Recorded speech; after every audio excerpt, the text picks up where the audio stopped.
Hello, third grade. Now we are going to practice subtracting multi-digit numbers in the thousands with zeros.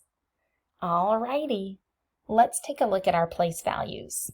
We've got thousands, 2 of them, which means 2,000.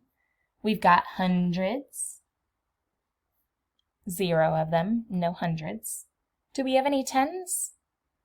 Ooh, tens is 0, no tens. What about ones? We've got 2 ones in our minuend. That's the number we're going to take away from. We're taking away how much? 313. What do we call that number? The subtrahend. Does our subtrahend have any thousands? Does our subtrahend have any hundreds? Does our subtrahend have tens? 110. Does our subtrahend have ones? Oh, for ones. Alrighty, so we're dealing with thousands place here. Whew. You know what? That's a huge number. Let's try and think about and make an estimate. What would a logical, reasonable answer be? Let's see, 2,000 and 2 ones.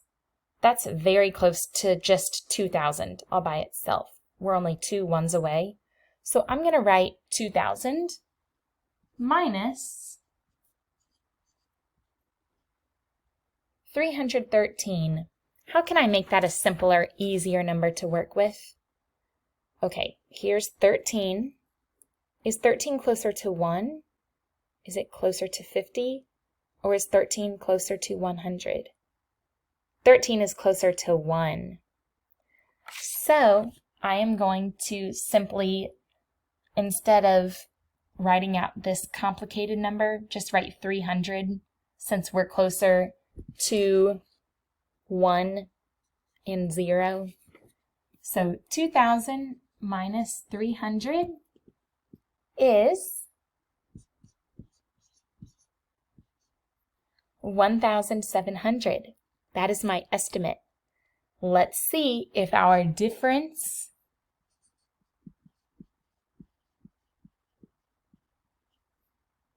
is indeed close to 1,700.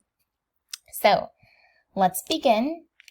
Now, if I were to use the strategy of number blocks, those tens and hundreds and ones blocks, I would be drawing a lot of hundreds blocks to make 1,000. So let's not use that strategy. Let's use our standard algorithm stacking strategy. Is place value very important?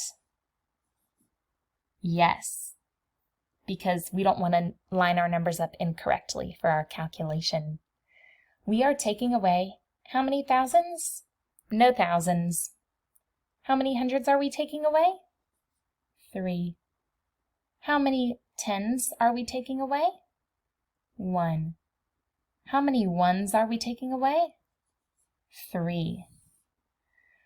Okay, we are ready to get started. Now remember, we did say our place value was very important. So let's break this down into our ones, our tens, our hundreds, and our thousands. Okay, we are ready to begin. Remember, we start in the right column with the ones. 2 take away 3. We can't do that. We've got to go next door and borrow some. But are there any tens to borrow from? No, we can't break down any tens to get any ones. Ooh, let's go next door. Can we borrow any hundreds to break them down into tens? To break them down into ones? No, we have no hundreds to break down. Okay, we've got to go next door. 2,000. Can we break down 1,000 into hundreds, into tens, into ones? Yes, we have a number here. We're going to take away 1,000, and then we are left with 1,000. So we had 2,000, take away 1, we are left with 1,000.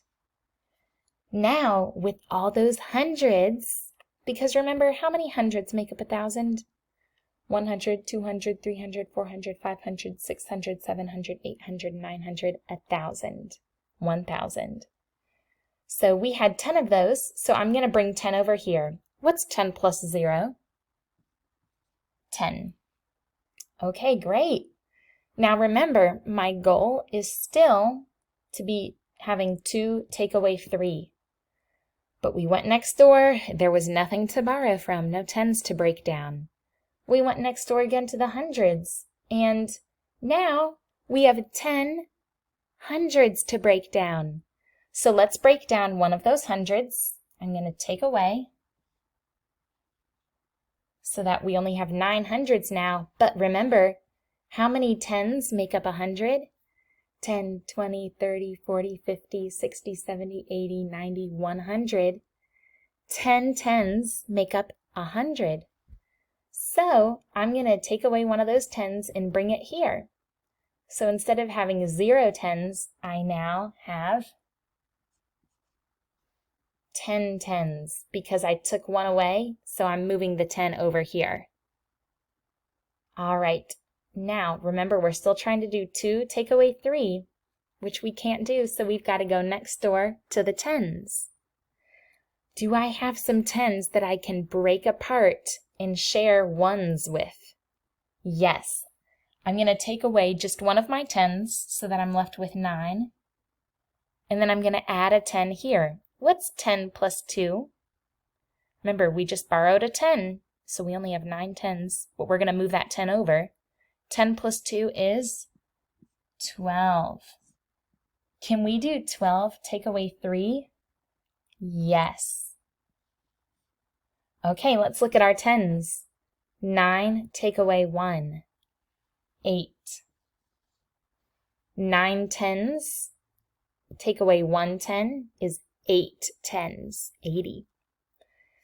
Let's move on to our hundreds column. 9 900s take away 3 300s.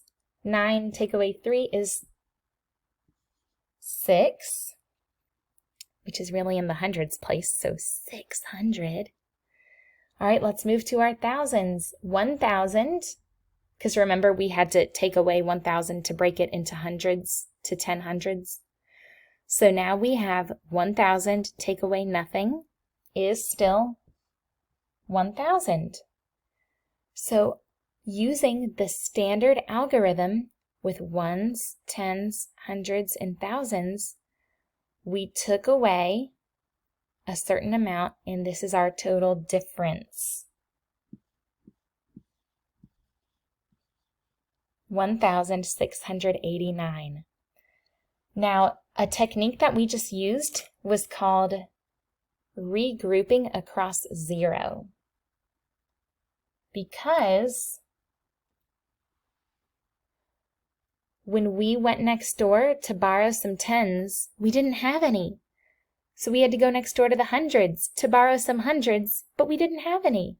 We had to go all the way to the thousands to break apart one of them, so we're left with 1. And we know that 10 hundreds, we're in the hundreds column, makes up 1,000. So we had 10, but we still needed some tens next door, so we broke apart one of those hundreds, and then we only had 9 hundreds left. But we could add one of those tens over here into our tens column, so we were able to add over a 10. Okay, so when we wanted to do 2 take away 3, we couldn't do that, so we said, let's go next door. We crossed out one of our tens, and we added it over here to 10 plus 2, which was 12. 12 take away 3, we got it. What's a way to check our work when we regroup across zeros or when we are using the standard algorithm? We can check our work by adding the difference that we got to the amount that we took away, the subtrahend.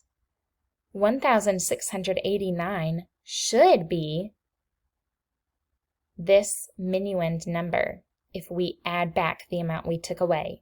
Let's try it. So I'm going to write down here 1,689, and we are adding back the subtrahend to see if it ends up being the minuend. My subtrahend was 313. Okay, 9 plus 3 is 12. Oh, Miss Hammis, remember, down here you cannot have 2 digits. You can only have 1. So let's break it apart. We're going to leave the 1s here. We're going to leave the 2 here and move that 1 over. 1 up here. Okay, now we are going to add in our tens column. So remember, we're still using ones, tens, hundreds, thousands. So 9, 3 more was 12. So we're going to keep our ones there because we can have 1 digit. And then we added our tens to the tens column. So really that's saying 10 plus 80 plus 10. But it's easier to simply add 1 plus 8 plus 1 is 10. Oh, Miss Hamish, you can't have 2 digits there. So we had a 10. Let's bring our 10 over so that we just show our amount of ones. So I'm going to bring this 10 over, and then we have 0 ones. So remember, this is really now, we're in the hundreds column. It's really 100 plus 600 plus 300. Or we can simply add it 1 plus 6 plus 3, which is 10. Oh, Miss Hamish, you can't have 2 digits. In that column, you can only have ones. So we're going to move this. Remember, we're in the hundreds place, so it's really, we're not really working in the tens, but we're going to move over our 1, and it leaves us with nothing. We have no hundreds now, because 100 plus 600 plus 300 equaled 1,000, 10 100s. So we said, instead of writing out 10 100s, let's just make them into 1,000. So we added a 1 here to show 1,000, because remember, this is the 1,000s column. 1,000 plus 1,000 is really 2,000. And I'm not going to write those zeros because we know we're in the thousands column. So when we added our difference plus our subtrahend, did we get the minuend that we started with? Yes, that was an excellent way to check your work. So we know that our difference was correct because we could check our work by using the standard algorithm to add our ones and our tens and our hundreds and our thousands. So excellent job regrouping with zeros, going next door. Remember, we had to, if there were more on the bottom, we had to go next door and add 10 more. So we added 10 more and we had to regroup and take some away, but in the end, we were able to have a larger number on top and take away. Larger number on top and take away from our ones, from our tens, from our hundreds, and from our thousands. Excellent work using regrouping across zeros with multi-digit subtraction using the standard algorithm.